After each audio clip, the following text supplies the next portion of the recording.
apakah saya bisa melewati semuanya ini. Sempat saya tidak memiliki pengharapan. Saya hampir putus asa karena pada waktu itu untuk pasien COVID, jangankan untuk dijaga oleh anggota keluarganya, dibesuk pun tidak boleh.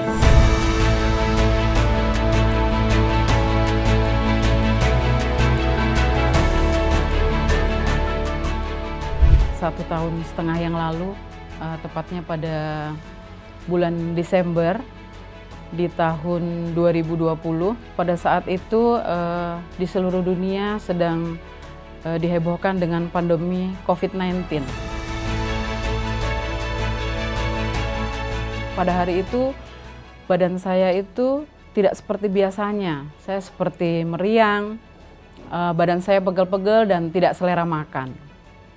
Teman-teman saya mengatakan, kalau kamu sudah mulutnya pahit, nggak enak badan, jangan-jangan kamu COVID, Kak. Mereka mengatakan begitu. Saya bilang, aduh janganlah, saya bilang kan. Karena pada waktu itu mungkin COVID itu adalah suatu penyakit yang sangat menakutkan. Ternyata setelah 4 hari gejala yang saya rasakan ini tidak mengalami perubahan. Saya bilang, ayolah Pak, antarkan saya untuk berobat. Akhirnya pada hari itu juga saya melakukan tes antigen, ternyata memang hasilnya reaktif. Setelah hasilnya reaktif, rasa takut dan cemas itu pun menghampiri saya. Tetapi walaupun cemas dan takut, saya mengatakan saya harus sembuh. Akhirnya dokter mengatakan, kakak harus kalian langsung dicek PCR ya Kak. Pada waktu itu dokter menyarankan agar saya dirawat karena saya sudah mengalami demam kurang lebih 4 hari.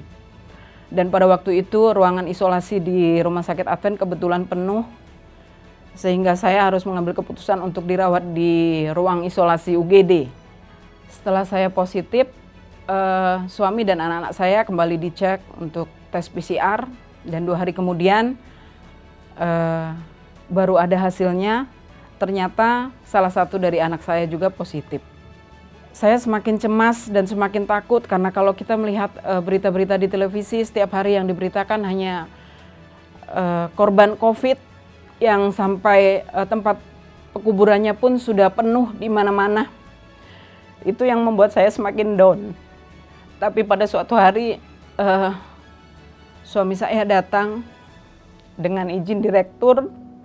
Dia datang ke ruangan saya memakai baju hazmat, memakai masker dan face shield lengkap. Pada waktu dia masuk itu saya dalam keadaan sesak berat, lemas, dan saya diare. Akhirnya dia pergi ke nursing station, dia mengatakan kepada teman-teman saya perawat bahwa agar saya dipasang kateter dengan dipasang selang makan, agar makanan bisa masuk dan obat bisa masuk. Pada waktu saya dipasang selang makan ini saya merasakan sakit dan saya bertambah, saya tidak bisa tidur, saya gelisah. Akhirnya pada waktu malam hari saya cabut selang makan itu. Tapi setelah saya cabut, saya timbul penyesalan juga. Saya bilang dengan kakak perawat yang merawat saya, aduh maaf ya Kak, saya cabut NGT-nya. Kemudian kakak itu mengatakan, ya udah nggak apa-apa Mbak, yang penting Mbak semangat, coba makan ya dari mulut, obat harus bisa masuk. Kemudian pada hari itu juga suami saya mengatakan kepada saya, bagaimana kalau kita minta acara peminyakan dengan pendeta di sini. Kemudian karena saya tidak menyetujui untuk acara peminyakan itu, suami saya pun tidak jadi meminta kepada pendeta untuk mengadakan acara peminyakan tersebut.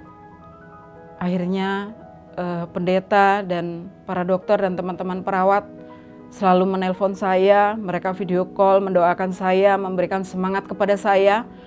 Saya kembali semangat, saya pasti sembuh, Tuhan pasti mendengar semua doa-doa saya. Saya kembali memiliki pengharapan bahwa kuasa Tuhan itu sungguh luar biasa. Pada suatu hari, pendeta Septa WA saya, dia mendoakan saya.